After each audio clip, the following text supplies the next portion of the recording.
Hello friends, എല്ലാവർക്കും Mallus cooking ഹട്ടിന്റെ പുതിയൊരു വീഡിയോയിലേക്ക് സ്വാഗതം. ഇന്നത്തെ വീഡിയോയിൽ നമുക്ക് നല്ല അടിപൊളിയായിട്ടുള്ള ചിക്കൻ നഗറ്റ്സ് എങ്ങനെയാ തയ്യാറാക്കി എടുക്കുന്നതെന്നൊന്ന് നോക്കാം. അപ്പോൾ നമ്മുടെ വീഡിയോയിലോട്ട് പോകുന്നതിന് മുമ്പായിട്ട് വീഡിയോ കാണുന്ന സമയത്ത് നിങ്ങൾക്ക് ഇഷ്ടപ്പെടുകയാണെന്നുണ്ടെങ്കിൽ ഒന്ന് ലൈക്ക് ചെയ്തേക്കണേ. അതുപോലെ തന്നെ ചാനലൊന്ന് സബ്സ്ക്രൈബ് ചെയ്ത് സപ്പോർട്ട് ചെയ്യാനും മറക്കല്ലേ. അപ്പോൾ നമ്മുടെ ചിക്കൻ നഗറ്റ്സ് തയ്യാറാക്കാൻ വേണ്ടിയിട്ട് ഞാൻ 1/2 കിലോ അളവിൽ ചിക്കനാണ് എടുത്തിട്ടുള്ളത്. എല്ലില്ലാത്ത ചിക്കൻ വേണം നമ്മൾ ഇതിലേക്ക് വേണ്ടിയിട്ട് എടുക്കാനായിട്ട്. ഈ ചിക്കൻ നമുക്കൊരു മിക്സിയുടെ ജാറിലേക്ക് ഒന്ന് ഇട്ട് കൊടുക്കാം.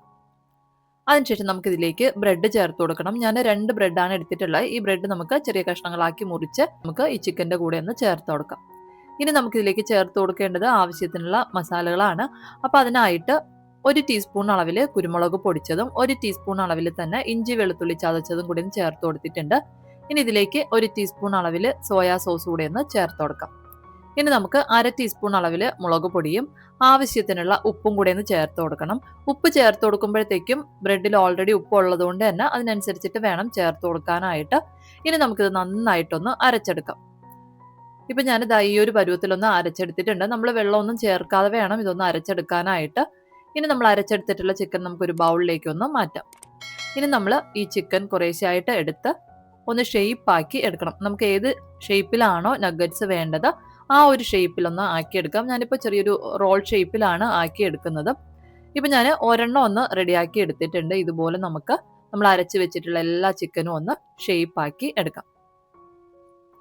ഇനി നമുക്ക് വേണ്ടത് മുട്ടയാണ്. അപ്പം ഞാനൊരു ബൗളിലേക്ക് 2 മുട്ടയൊന്ന് പൊട്ടിച്ചൊഴിച്ചു കൊടുത്തിട്ടുണ്ട്. ഇതിലേക്ക് ആവശ്യത്തിനുള്ള ഉപ്പും 1/2 ടീസ്പൂൺ അളവിൽ കുരുമുളക് പൊടിച്ചതും കൂടി ഒന്ന് ചേർത്തതിന് ശേഷം മുട്ട നന്നായിട്ടൊന്ന് കലക്കിയെടുക്കാം. മുട്ട നല്ലതുപോലെ ഒന്ന് കലക്കി എടുത്തതിന് ശേഷം പിന്നെ നമുക്കിതിൻ്റെ കൂടെ വേണ്ടത് ബ്രെഡ് പൊടിയാണ്. അപ്പം ഞാൻ 4 ബ്രെഡ് മിക്സിയിലൊന്ന് പൊടിച്ചെടുത്തിട്ടുള്ളതാണിത്.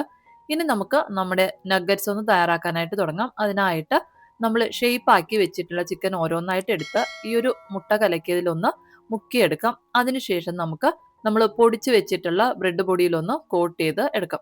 ഈ ഒരു ചിക്കൻ്റെ എല്ലാ ഭാഗത്തും ഈ ഒരു ബ്രെഡ് പൊടി നന്നായിട്ടൊന്ന് പൊതിഞ്ഞ് വരത്തക്ക രീതിയിലൊന്ന് കോട്ട് ചെയ്ത് എടുക്കാം. ഇപ്പം ഞാൻ ഒരെണ്ണം ഒന്ന് റെഡിയാക്കി എടുത്തിട്ടുണ്ട്. ഇതുപോലെ നമ്മൾ ഷേപ്പാക്കി വെച്ചിട്ടുള്ള എല്ലാ ചിക്കനും നമുക്ക് കലക്കി വെച്ചിട്ടുള്ള മുട്ടയിലൊന്ന് മുക്കിയതിന് ശേഷം ഈ ഒരു ബ്രെഡ് പൊടി വെച്ചിട്ടൊന്ന് കോട്ട് ചെയ്ത് എടുക്കാം. ഇനി നമുക്കിതൊന്ന് ഫ്രൈ ചെയ്തെടുക്കണം. അപ്പോൾ അതിനായിട്ട് ആവശ്യത്തിനുള്ള എണ്ണയൊന്ന് ചൂടാകാനായിട്ട് വെച്ചിട്ടുണ്ട്. എണ്ണ മീഡിയം ഫ്ലെയിമിൽ വെച്ചിട്ട് വേണം ഇതൊന്ന് ഫ്രൈ ചെയ്തെടുക്കാനായിട്ട്. ബ്രെഡ് പൊടിയിൽ കോട്ട് ചെയ്ത് വെച്ചിട്ടുള്ള ചിക്കൻ പീസ് നമുക്ക് ഓരോന്നായിട്ട് എണ്ണയിലേക്കൊന്ന് ഇട്ട് കൊടുക്കാം. ആവശ്യത്തിനുള്ള ചിക്കൻ പീസ് എല്ലാം തന്നെ ഒന്ന് ഇട്ടതിന് ശേഷം നമുക്കിതുപോലെ ചെറുതായിട്ടൊന്ന് ഇളക്കി കൊടുത്തൊന്ന് ഫ്രൈ ചെയ്തെടുക്കാം. അപ്പോഴത്തേക്ക് നമ്മുടെ ചിക്കനൊക്കെ ഒരുപോലെ ഒന്ന് വെന്ത് ഒരുപോലെ ഒരു കളറിൽ കിട്ടും. ചിക്കൻ നല്ലതുപോലെ ഒന്ന് വെന്ത് ഇതുപോലെ നല്ലൊരു ഗോൾഡൻ ബ്രൗൺ കളറായി വരുന്ന സമയത്ത് നമുക്ക് എണ്ണയിൽ നിന്ന് കോരി മാറ്റാവുന്നതാണ്. ഇതുപോലെ നമ്മൾ എടുത്തു വെച്ചിട്ടുള്ള എല്ലാ ചിക്കനും ഒന്ന് ഫ്രൈ ചെയ്ത് എടുക്കാം. അപ്പോൾ ഇത്രയേ ഉള്ളൂ. വളരെ സിമ്പിളായിട്ട് തന്നെ തയ്യാറാക്കി എടുക്കാൻ പറ്റുന്ന ഒരു ചിക്കൻ നഗറ്റ്സ് ആണ്. അപ്പോൾ എന്തായാലും ഒന്ന് തയ്യാറാക്കി നോക്കുക. നിങ്ങൾക്ക് വീഡിയോ ഇഷ്ടപ്പെടുകയാണെന്നുണ്ടെങ്കിൽ ലൈക്ക് ചെയ്യാനും അതുപോലെ തന്നെ ചാനലൊന്ന് സബ്സ്ക്രൈബ് ചെയ്ത് സപ്പോർട്ട് ചെയ്യാനും മറക്കല്ലേ. അപ്പോൾ പുതിയൊരു വീഡിയോയിലൂടെ നമുക്ക് വീണ്ടും കാണാം. അതുവരെ താങ്ക് യു, ബൈ.